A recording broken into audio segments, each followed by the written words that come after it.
There's a stage after breakdown where your old identity is gone, but your new one hasn't formed yet. You're just standing there with a fried nervous system, trying to build a life without trusting your own mind anymore. That's probably the hardest chapter of all. A few years ago, me and somebody very close to me went through something I still don't know how to fully explain. It was psychological collapse. It was spiritual elevation. It was madness. It was meaning. It was all of those things tangled together in a way that still feels difficult to speak about clearly and cleanly. I've looked back at old conversations from that period, and what I see now is not a neat story. I see two people trying to understand reality while both of them were losing their grip on it. At the time, everything felt charged. Conversations felt bigger than conversations. Coincidences felt like messages. Emotional states felt mythic. Pain felt like initiation. Every little moment in life seemed to carry some hidden meaning. And when two people are both inside that kind of state together, the danger is that you start building a world between you. You start reinforcing each other's interpretations. You start giving language to things that maybe needed grounding before they needed additional meaning. That is the part I can see more clearly now. We were not trying to harm ourselves. We were not trying to escape responsibility in some outright conscious way.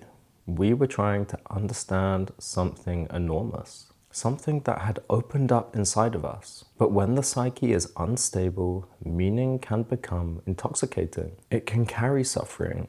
It can feel purposeful. It can make the chaos feel sacred. It can make collapse feel like destiny. And if nobody is strong enough in that moment to say, wait, let's actually come back down to the ground, back to earth, then the whole thing can keep moving further and further away from actual reality. That was one of the most painful things to realize later. We reinforced each other's intensity, not all the time, not maliciously, but enough. There were moments where one of us should probably have slowed the other down. There were moments when reality testing should have mattered more than the symbolism. There were moments where the ordinary human consequences of what was happening should have been taken more seriously. But when you are that far inside the storm, ordinary reality can start to feel less real than the inner world. Then life catches up, the body catches up, the nervous system catches up, consequences catch up.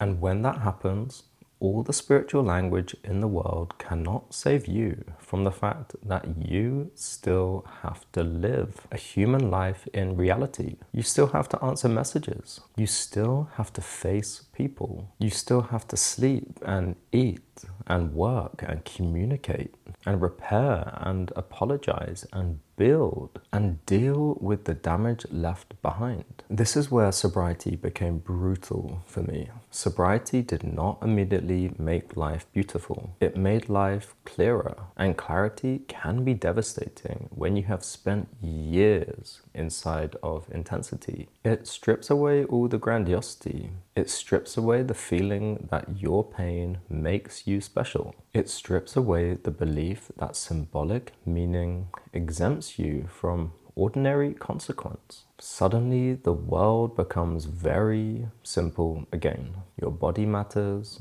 your behavior matters, your relationships matter, your choices matter.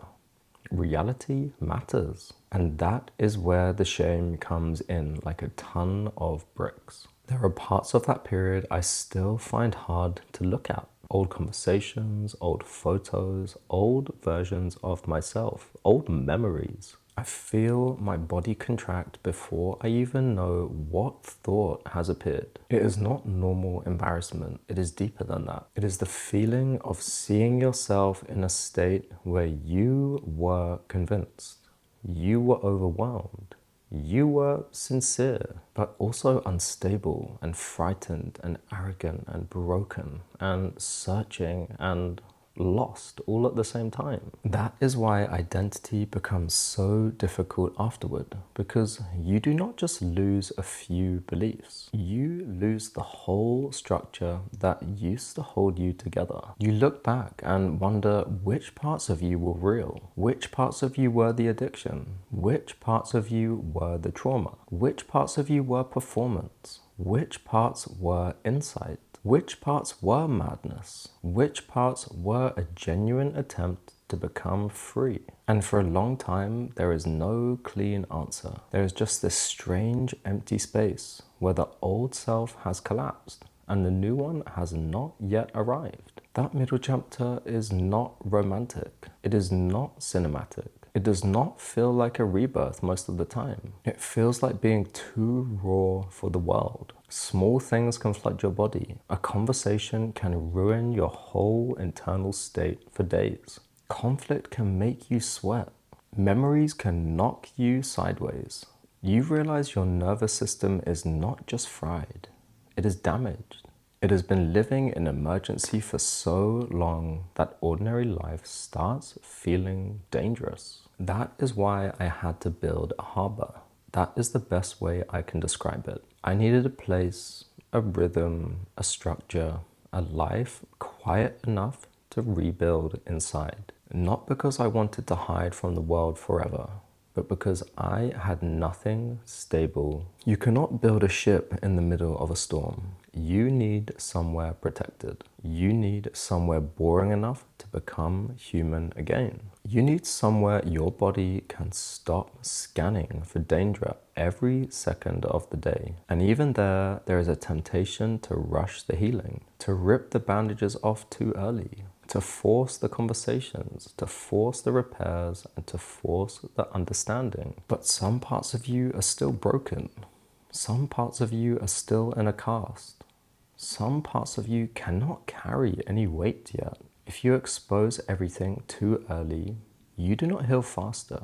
You just reopen the wounds. I think this is something that I did not understand before. I thought truth meant facing everything immediately. Now I think timing is part of truth. And capacity is part of truth. The nervous system has its own pace. Integration has its own pace. And sometimes the most honest thing you can say is, I am not clear enough yet to judge this properly. Looking back and trying to integrate these conversations, I can see that there's so much fear. Fear of consequence. Fear of making the wrong moves. Fear that the rebuild has been way too early. Fear that we could not trust our own judgment. There was this deep uncertainty underneath everything, like both of us knew something irreversible had happened, but neither of us really knew whether we were standing at the beginning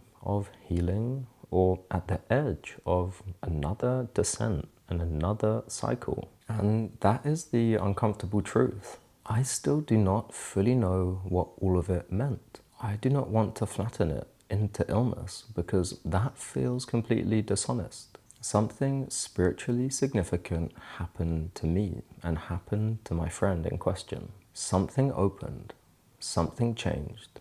My values changed. My relationship with ego changed. My relationship with suffering changed. My understanding of addiction, shame, God, madness, and the human psyche undoubtedly changed. But I cannot dress it up as pure awakening. There was huge delusion in it. There was huge instability in it. And there was so much damage caused. There were moments where meaning became more important than reality. And that is an incredibly dangerous place to live. Both things are true. That is the only honest position I have now. Something meaningful happened. And something went wrong. There was insight, and there was illness. There was longing for truth, and there was complete breakdown and loss of judgment. There was spiritual hunger, and there was psychological collapse. The work now is not to choose the flattering version. The work is to carry the whole thing without lying. That is also where accountability begins, because it is so easy to tell the story in a way that makes you sound chosen, misunderstood, or heroic.